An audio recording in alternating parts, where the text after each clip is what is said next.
Good afternoon. Make sure to see if I can get my microphone working here correctly. Appreciate everybody joining us for this afternoon for the beginning of the seminar series that we're putting on here at Emerging Pathogens Institute on COVID vaccines.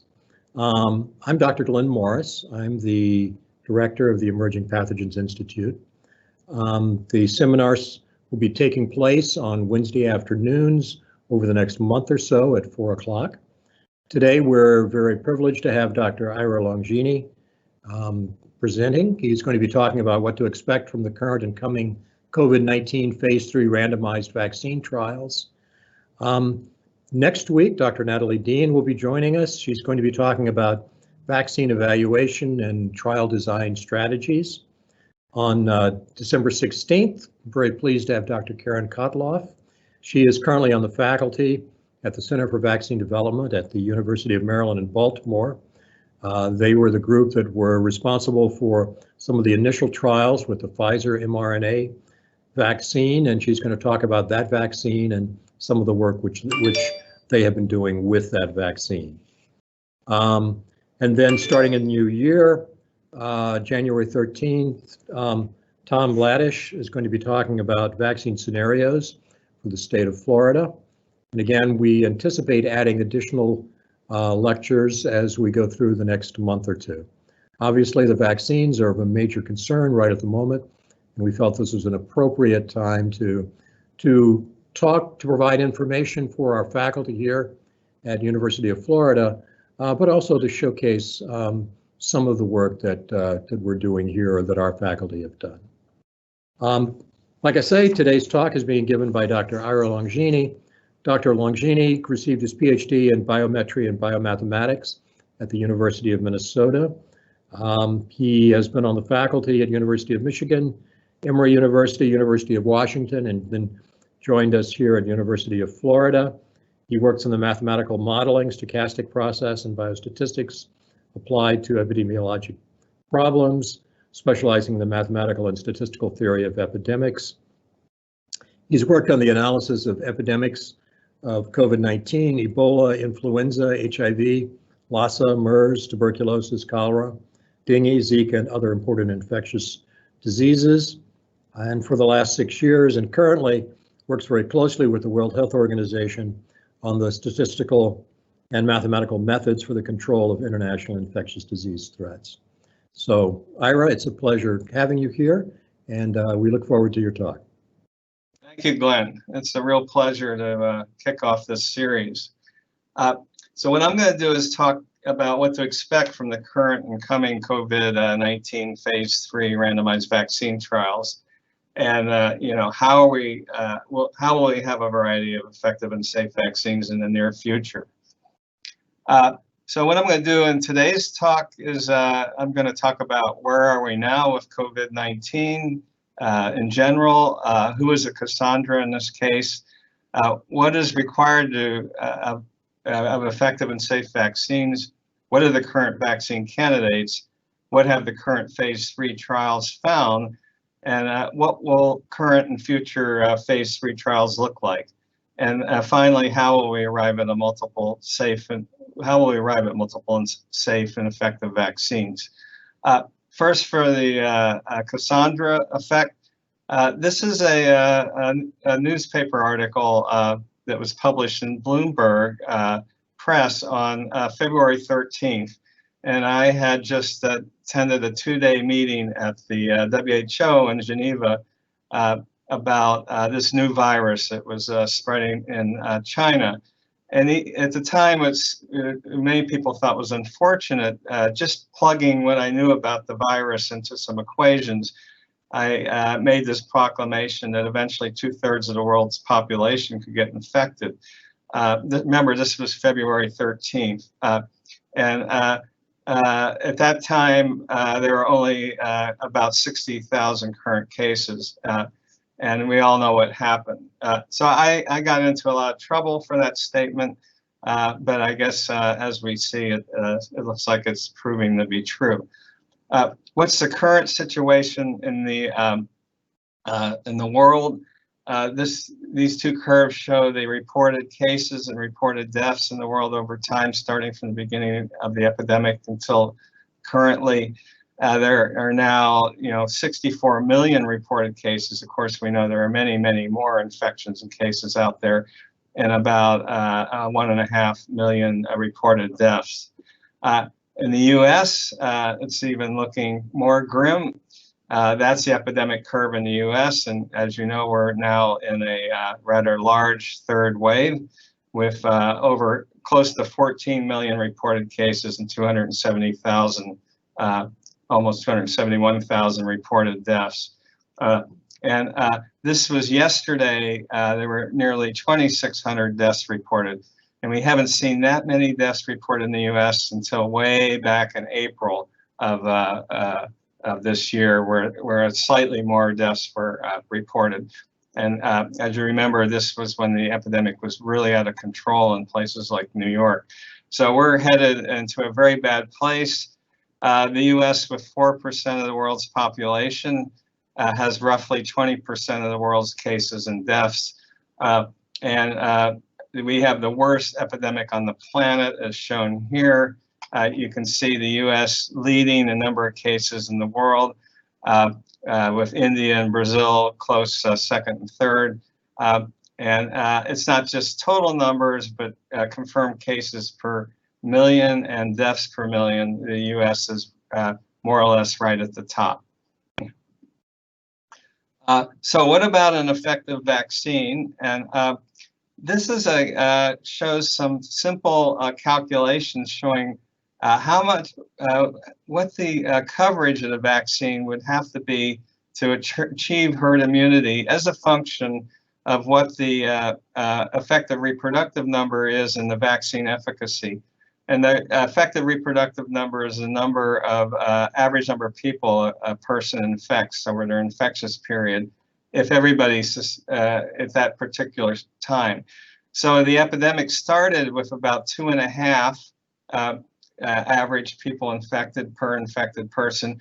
And you can see that if we had a vaccine that had an efficacy of 90%, it would take about 65% of the population would have to be vaccinated or more to actually control the epidemic.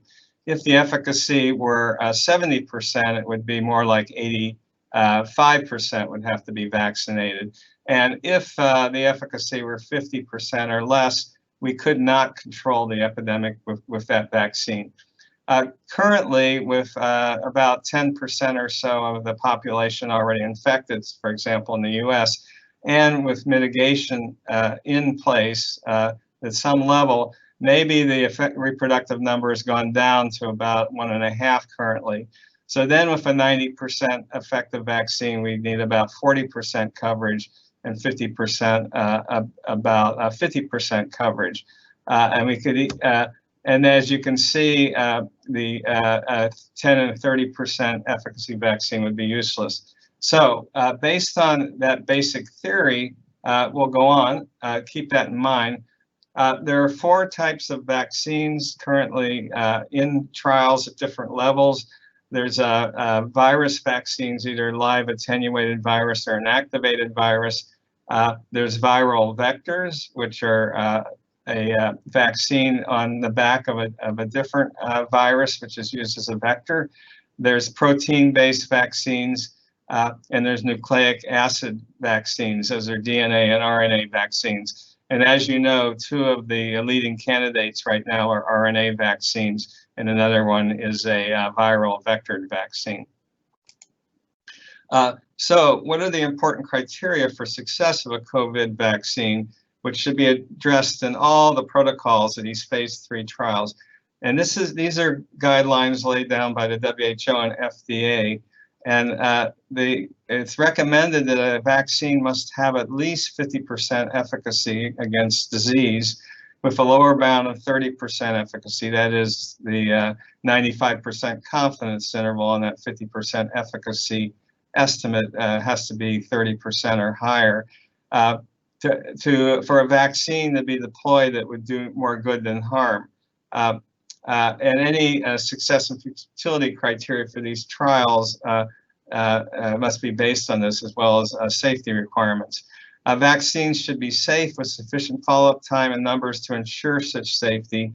And one reason for this is the possibility of disease enhancement with COVID vaccines. That is, the immune enhancement, where a vaccinated person who loses immunity over time could have a more severe case of COVID-19 than if they were never vaccinated.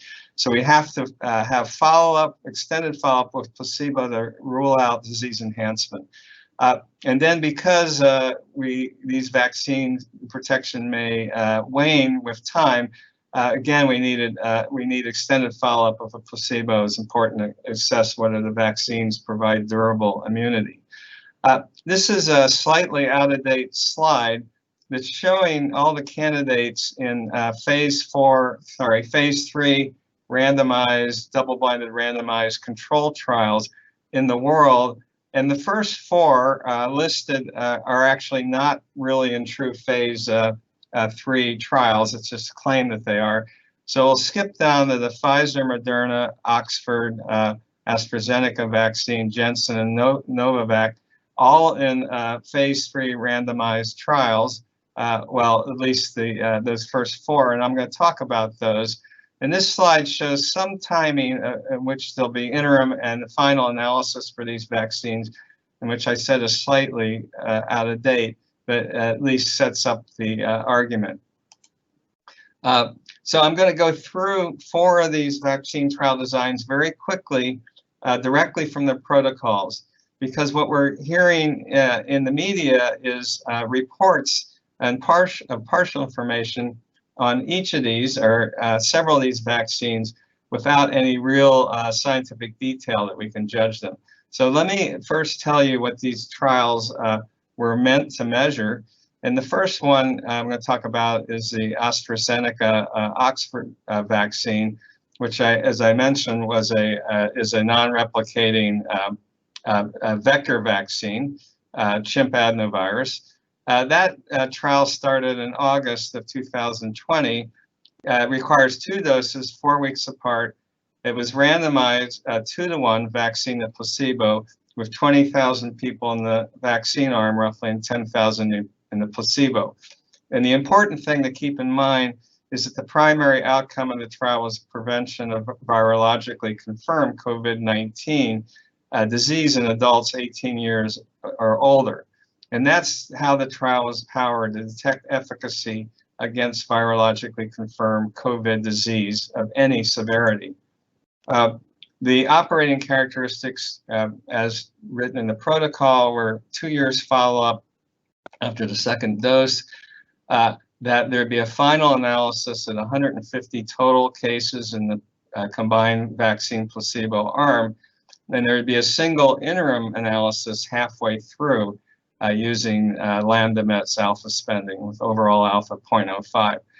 Now, an interim analysis was recently reported at 131 events, not at 75 and not at the 150 total, but that's where the DSMB decided to declare an analysis done.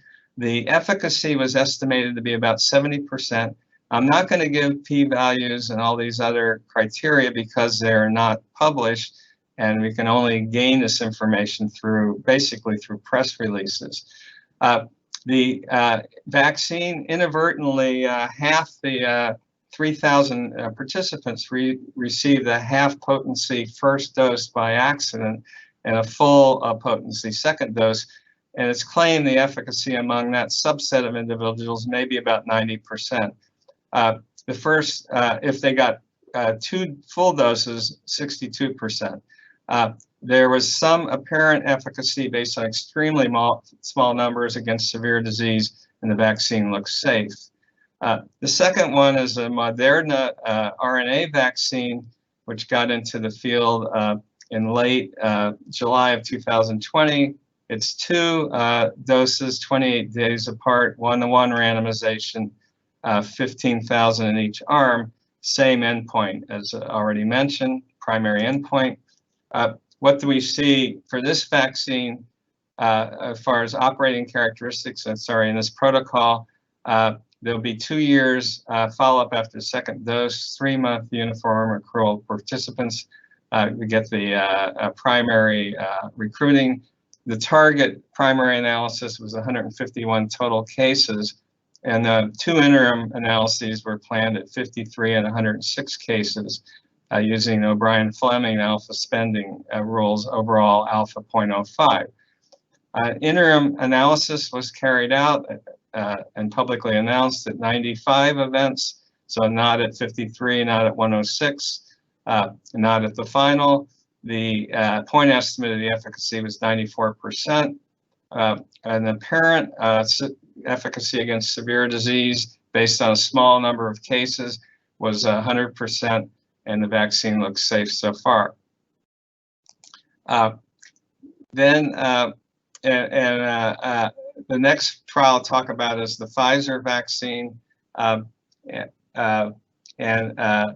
is also, it's an RNA vaccine. The trial started in April 2020, 2 doses as before, 1-to-1 randomization, 22,000 each arm. Same primary outcome.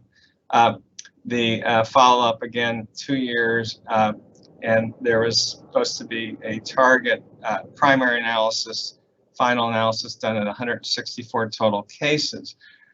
This trial used so-called Bayesian spending interim analysis rules, and there are many interim analyses planned at 32, 62, 92, 120 cases. With overall control of a type 1 error of 0.025. as you might know, with Bayesian rules, you don't do formal hypothesis testing. Anyway, the final analysis was without any, we don't know what happened in any of the interim analyses, was carried out at 196 events, so more than was planned. The efficacy is 94%. Again, we don't know the precision exactly. Apparent VE against severe disease and against older results, safe so far. Pfizer has filed for the FDA for emergency use authorization. So we'll get to what that means in a minute. I should mention Moderna has as well. So those are the trials that we have some results for. What I want to describe is a large trial that's going into the field within a week or so, which is WHO sponsored, and it is a multi-vaccine trial, so many vaccines will be tested. Randomization 1:1:1:1, such that sample size will be 20,000 for each vaccine and 20,000 for a shared placebo across many sites in multiple countries. So for example, if there are 3 vaccines, there would be 80,000 total participants. The primary outcome will be the same as already mentioned. This trial, much larger than the ones we've talked about so far, will have a number of characteristics I think that will be quite important. First of all, it'll evaluate several vaccines all at the same time, which will increase the likelihood of finding several effective vaccines. It expeditiously enrolls participants at sites with high rates of COVID-19. So it's targeted at populations in areas, including mobile sites, where we know the transmission is high, which will lead to rapid accumulation of data to support rigorous evaluation. It'll eliminate the inefficiencies of doing separate trials, one at a time for each vaccine. And again, we'll provide results 3 to 6 months after each vaccine is ready for inclusion. And it will be an internationally large trial in many countries and many populations. So it'll foster the international development with equity across all these countries. And as effective vaccines are found, it'll facilitate the equitable distribution of vaccines on a global scale, not just in the US, for example. So the operating characteristics of this trial are the same as the ones basically I just mentioned, other than the fact that it's a multi-vaccine trial. Follow-up will be at least 1 year, and the final primary analysis, target analysis, will be 150 total cases for each vaccine placebo combination. There'll be 2 interim analyses at 50 and 100 cases. All the trials, the ones that I just mentioned, AstraZeneca, Moderna, WHO Solidarity, and Pfizer, also have a whole array of secondary endpoints and exploratory endpoints. And they all look at efficacy against severe disease, stratified analysis by age, so protection in the elderly, protection against infection, reduction in viral shedding, and very importantly, identification of immune correlates of risk and potential surrogates of protection. So eventually we'll be able to develop future vaccines without doing these large trials. This is an important point, that these are all secondary endpoints. So when Moderna or any other company at this point claims their vaccine protects the elderly or protects against severe disease, it's the trial was not powered to detect these, and it's only a secondary analysis. So it might or it may not.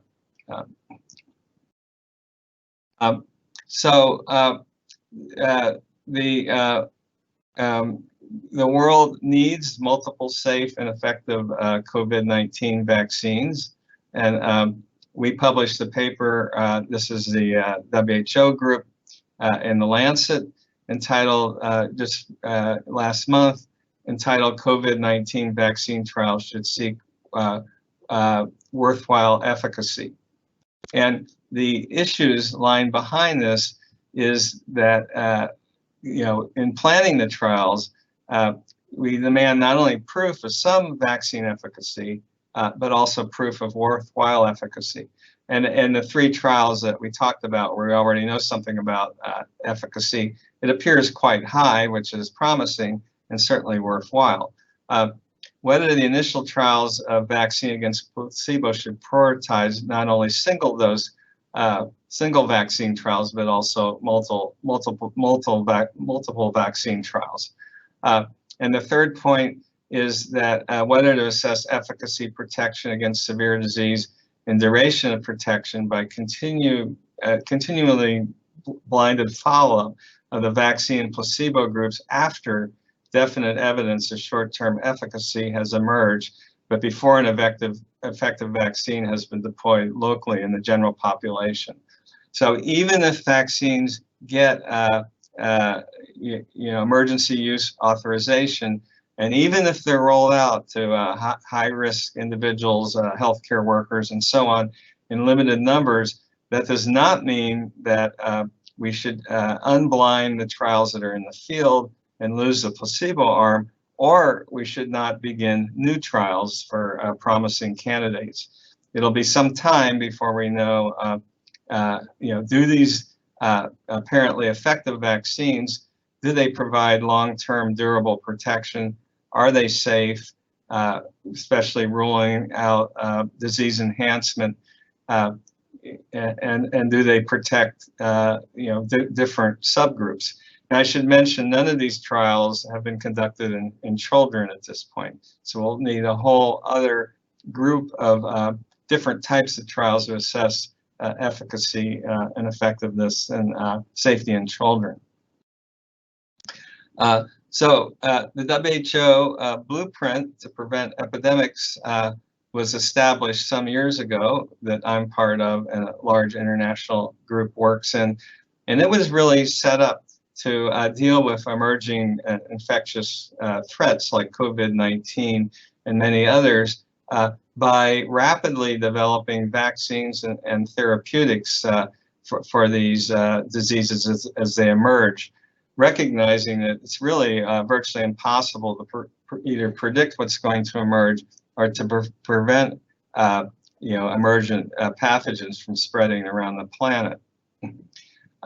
And so the original blueprint priority diseases that we've been following since the inception of this effort, which started in 2016, and I've listed the present priority diseases, and of course the top of the list is COVID-19, but there's also diseases like Crimean Congo hemorrhagic fever, Ebola and Marburg, Lassa, MERS, and other emerging coronaviruses and severe respiratory syndrome, Nipah virus, Rift Valley, Zika, and very importantly, disease X. And disease X is kind of like Rumsfeld's unknown unknown. We just don't know what's emerging next, but nonetheless, we need to get ready for it. And as I mentioned at the beginning of the talk, as early as February, or even early February, we were already mobilizing to do vaccine trials for COVID-19. Just to point out, what is warp speed? It's frequently claimed, especially by the Trump administration, but also by others, that nobody has developed a vaccine so fast in the history of humanity. And that's simply not true. In 2015, what's essentially the blueprint now at WHO, developed an Ebola VSV vaccine in less than a year. that this shown below is a paper describing the interim analysis of that vaccine, where the efficacy was, point estimate was 100%, of a lower bound of 75%.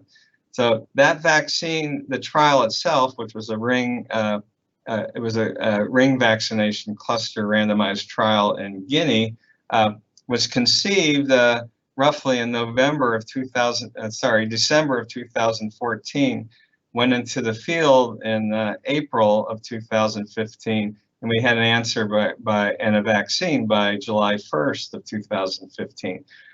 Since then, that vaccine has been used in nearly 400,000 people, mostly in the DRC during the recent Ebola outbreaks. So I don't know if you call that warp speed, but the current situation is not the first time a vaccine has been developed, or vaccines have been developed in less than a year. I want to say just a few words about emergency use authorization, because that's going to become a very important component of the early rollout of these COVID-19 vaccines. And I just want to point out that that does not mean the vaccine is licensed, or that we can go ahead and vaccinate billions of people. So what is emergency use authorization? And there's other terms used by other regulatory agencies. This is the term used by the FDA around the world, but they're all similar. The FDA does not consider availability of a COVID-19 vaccine under EUA in and of itself as grounds for stopping blinded follow-up in an ongoing clinical trial. And those aren't my words; those are the FDA's words.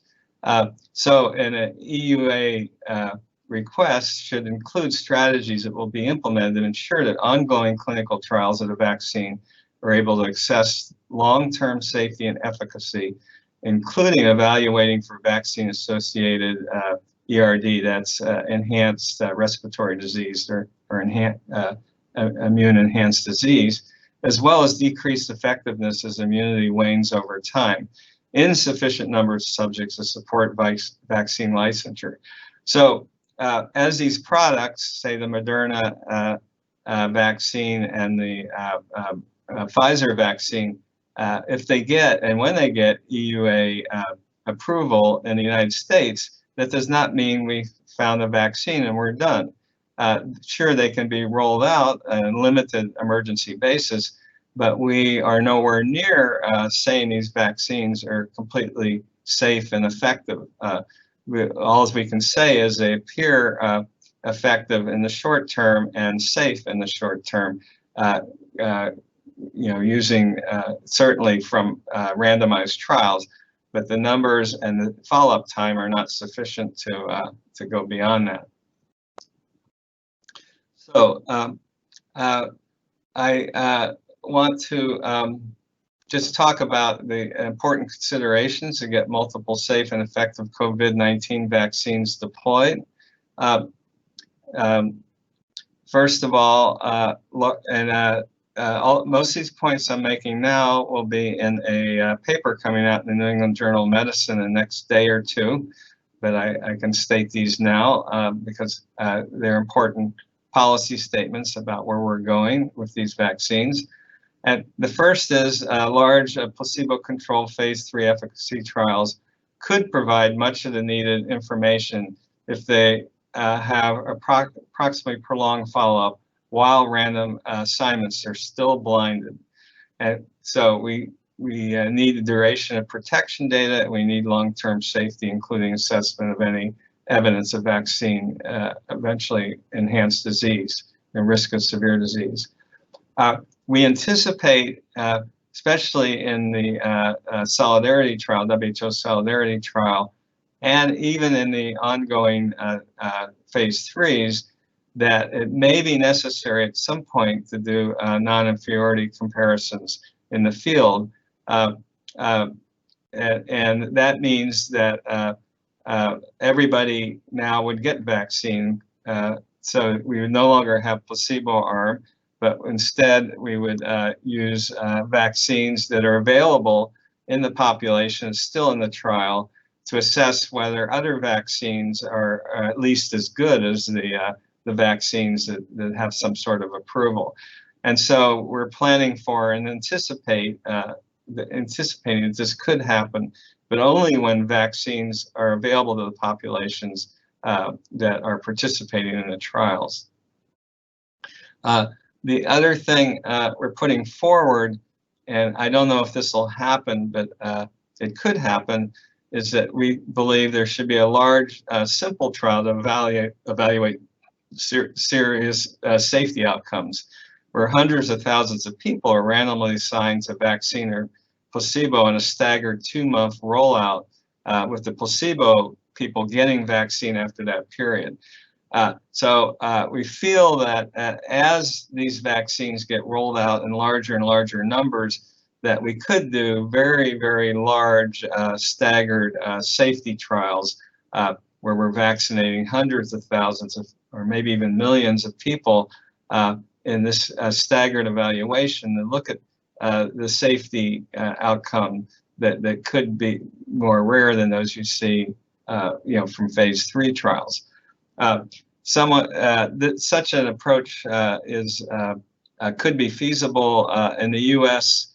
and around the world. In the 1950s, the polio vaccine trials reached the million child level range.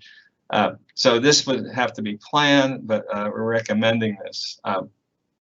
And finally, the randomized placebo-controlled trials are the bedrock of modern clinical decision-making, cannot be replaced. And so the potential replacements being discussed for the coming vaccine candidates that may not have made it to phase 3 yet, is that if we could find an immune correlate of protection, then we may not need to do phase 3 trials, and that's going to be very difficult and probably impossible. The other thing is observational real-world data linkage studies, where you just roll out the vaccine and then try to compare what happens in vaccinated and unvaccinated people, basically doing data mining with control. And there's generally so many sources of potential confounding when you try to do this, that you would only be able to ascertain very, very large differences. And then also being discussed are human challenge studies that could yield information on efficacy, where individuals are vaccinated or not, and then artificially challenged with strains of COVID-19 under controlled circumstances. Given that we do not have an effective therapeutic that works really well for COVID-19, it's probably going to be very difficult to do human challenge studies. So we will have multiple and safe, effective COVID-19 vaccines in the not too distant future. I have no doubt about that. And thank you for your attention. So what I'm going to do now is go to the questions. Hang on a minute, which should be tabulated.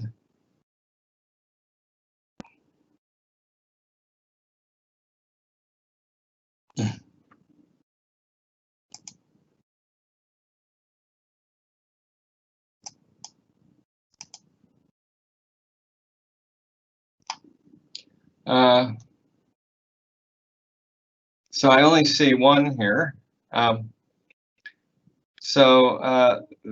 see, the comment is failure to unblind placebo individuals when a vaccine trial has demonstrated high efficacy seems to raise a serious ethical concern. Those individuals are condemned to gain no protection when it is known to be available. First of all, I disagree with that statement, but it's an important consideration. I think that, first of all, individuals in double-blinded trials do not know whether they have placebo or vaccine. Secondly, I agree with you know, if the vaccine were shown to be highly efficacious and safe and was available in the population under study, then I agree at that point. You would want to unblind and not have a placebo arm anymore, and those individuals could receive that experimental vaccine, which is still experimental, and so that's what would happen. But I think trial participants know what the risks are when they enroll in the trial, and that they're doing this for altruistic reasons, and we really need to learn about these vaccines. Let's see, another question. I get my reading glasses here. Have any of the vaccine trials done so far considered population stratification by age and high risk groups? And the answer is yes, as secondary outcomes, but the numbers start getting very small when you do that. So I'll certainly can make statements about age and high risk, but they're not, they generally would not be statistically significant statements.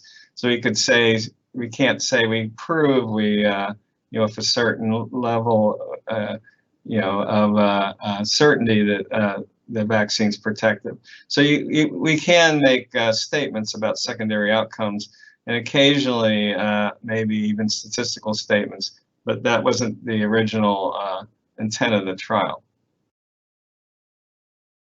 Okay, I'm going to look on published. Could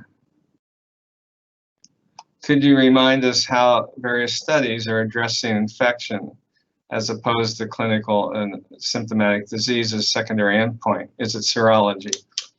Yes, so all the trials are looking at infection as a secondary outcome based on serology. So trial participants are bled initially, and then after each vaccine dose, and then sometimes after that. And so we can tell those who seroconvert were infected. Again, it's an important endpoint against infection, but a secondary endpoint. And therefore, again, we can't, we may not be able to say definitively if the vaccines protect against infection or not. Okay, let's see.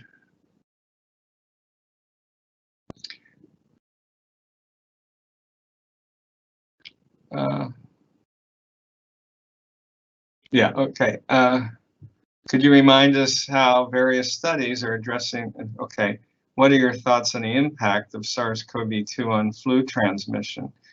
E.g., will transmission disappear, be relatively low because of competition? And my thoughts are yes, indeed they are. There was very little flu transmission in the southern hemisphere over our, between March and November, when they usually have a large flu season, say in Australia or South Africa or bottom parts of Latin America. That's probably for two reasons. One is when people are social distancing, of course, they aren't transmitting and getting infected with flu. And then there probably is some mechanical interference among these respiratory viruses. So we probably will see very little flu this year in the northern hemisphere. And this has been observed before with different flu strains competing with each other. For example, in 2009, when seasonal influenza H1N1 disappeared and completely because pandemic H1N1 flu spread instead. So we'll see very little flu this year, I predict, in the northern hemisphere.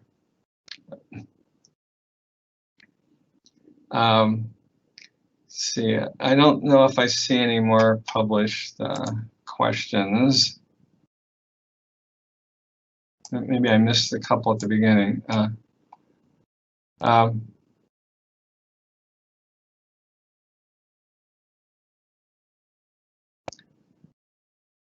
Okay, here's one from The vaccine-induced immunity could not only wane, but the virus might experience escape mutations as well.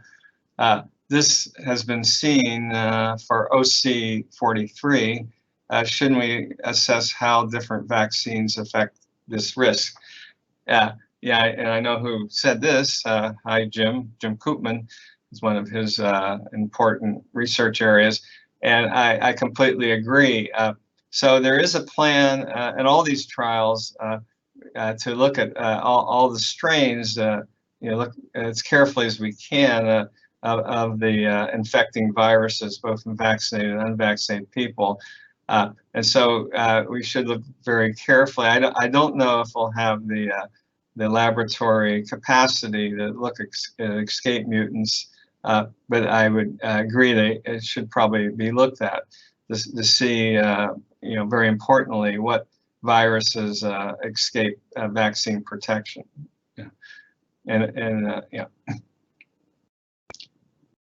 Let's see, what do we know so far about the capacity of the 3 vaccines in phase 3 to elicit virus neutralizing antibodies or cell-mediated immunity against SARS? Yeah, so that's a good question. So we know from phase 1 and 2 studies in humans and even in further animal studies that all 3 vaccines do a very good job at both, they all do a good job at eliciting neutralizing antibodies, and some of them also were immune T cell responses have been measured also do well, but all the candidates have a good robust antibody response. Okay, following the second vaccine dose, what will be the timing and the maximum protection? So we don't really know that.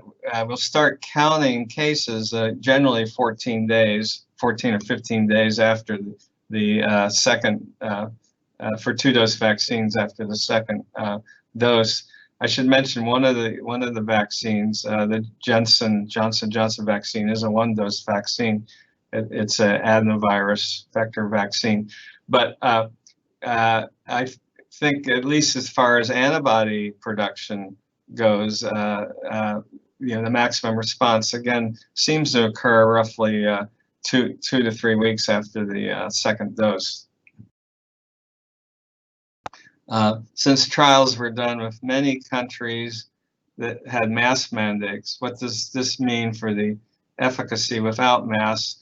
And should wearing masks still be recommended after vaccination?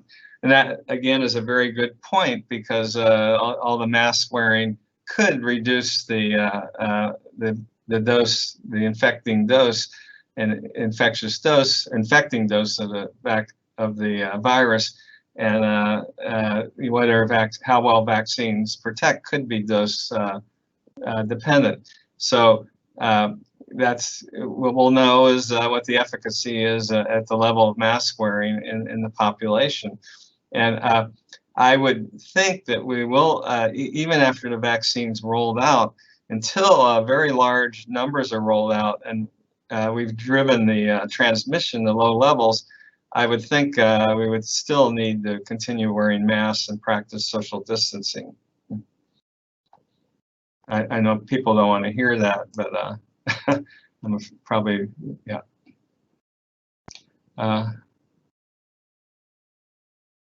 Okay, most of the vaccines are known to prevent severe disease, but not prevent infection completely. Why? I don't know if that's true. I'd have to, this person's anonymous, but no way to talk to you anyway. But I don't know if you're talking about COVID-19 vaccines or vaccines in general. But yeah, I think it's true in general. Vaccines are better at protecting against disease and severe disease than they are against infection. And I think the answer to that is it's very hard to elicit a sterilizing immune response for any virus. So yeah. Are you aware of any vaccine studies and then challenge in experimental animals, ferrets, or mink, to test for clues about immune enhancement.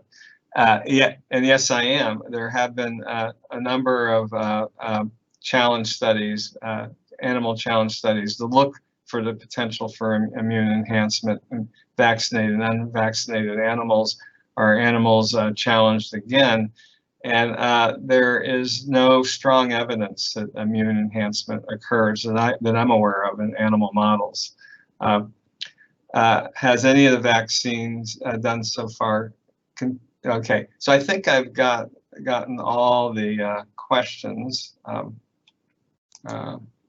It's hard to tell because this thing kind of rolls by. All excellent questions, and I think yeah.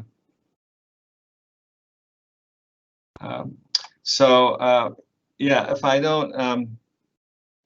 don't see any further questions, so I would like to thank everybody for your patience in listening to this talk, and I'm happy to stay on the line and answer any other questions that might drift in. But at this point, I'd like to end the session. So thank you very much.